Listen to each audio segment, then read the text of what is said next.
Hey, hi, my name is Dustin Trumbull. I'm going to talk to you guys about lessening gun control. Right here we got a little bit of a statistic right here, and this compares the murders in Chicago in 2012 at 500 to the fatalities in Afghanistan in 2012 at 309. Just goes to show you what strict gun laws do. Right here, let's start out. It's every American citizen right to keep and bear their arms for self-defense. And right here, guns are more helpful than harmful. Right here we have a chart that uses defensive use of guns versus violent crimes.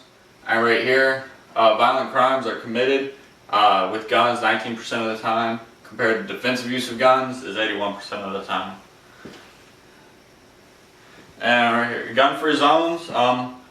Gun-free zones are easy targets for people that want to commit mass shootings. And right here is a quote by Professor Glenn Reynolds of the University of Tennessee. He says, "One of the interesting characteristics of mass shootings is that they are generally occur in places where firearms are banned, malls, schools, etc. That was the finding of a famous 1999 study by John Lott of the University of Maryland and William Landis of the University of Chicago." And Colorado in 2011, the Aurora movie shooting, the guy shot 82 people, injured 70 of them, killed 12.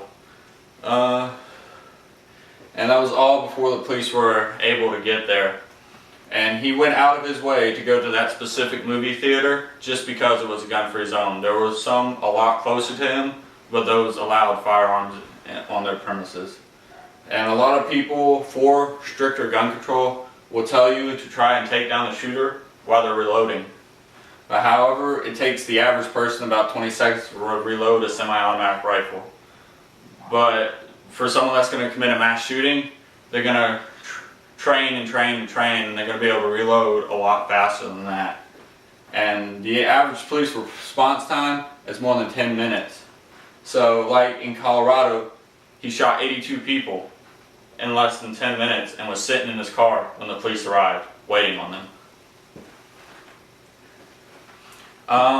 For stricter gun laws, they do create a lot of problems for law-abiding citizens.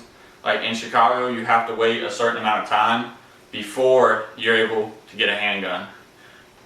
And in 2006, Professor Thomas Baker, he conducted a study, and the firearm sales went up by 73%, and the crime went down by 27%, showing that firearms in the hands of proper people can actually reduce crime. And in Chicago in 1982, they had a handgun ban making it illegal to carry. But the Supreme Court in 2010 repealed it, and since then the crime rate has dropped an average of 17%. In 1992 and to 2004, Clinton had an assault weapons ban. However, the effects on crime were very minimal, and an FBI analysis showed that only 2.5% of killings were all done by assault rifles, which is not a very big number. Some states do have magazine restrictions limiting the number of rounds you can carry with you. But however, in 1966, Charles Whitman at University of Texas killed 14 people, injured 32 others, using multiple weapons that met the current magazine restrictions at the time. So if you're showing that even with magazine restrictions, the damage you can cause in an amount of time does not matter with how many rounds you have. Alright, in the Bill of Rights, the Second Amendment says that the right to bear arms shall not be infringed, meaning that the government does not have a right to infringe on you to defend yourself in your own home or out in the street. It also serves as a check and balance for our government. The Supreme Court issued made another law unconstitutional when Illinois banned carrying handguns.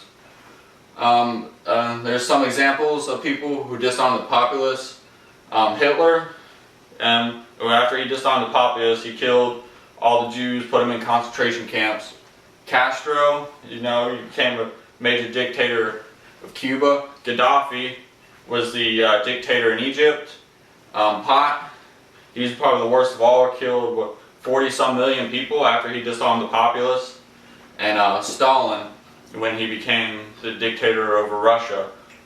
And Marco Rubio said that the right to bear arms is a unique and fundamental aspect of American liberty because when exercised responsibly and in accordance with laws in place, it makes our families and our property safer. Meaning that we have a right to defend ourselves, and if you do practice it right, there shouldn't be any reason for people to be able to restrict you if it's done properly. There's not to say that we don't need certain restrictions, like felons and those mentally incapable of handling a firearm. However, when there's a man in New York, he lost his carry right because he had 9 rounds in his magazine instead of 7. In New York, you're only allowed to carry 7 rounds, and he had 9, and they took away his carry right. And the standard ground law is the meet force with force. If you have the ability to help people, there's no reason why, and in some states you should have to retreat back instead of protecting others when you have the ability to do so. And this is my works cited page where I got all my information. And thank you. I hope you enjoyed this speech.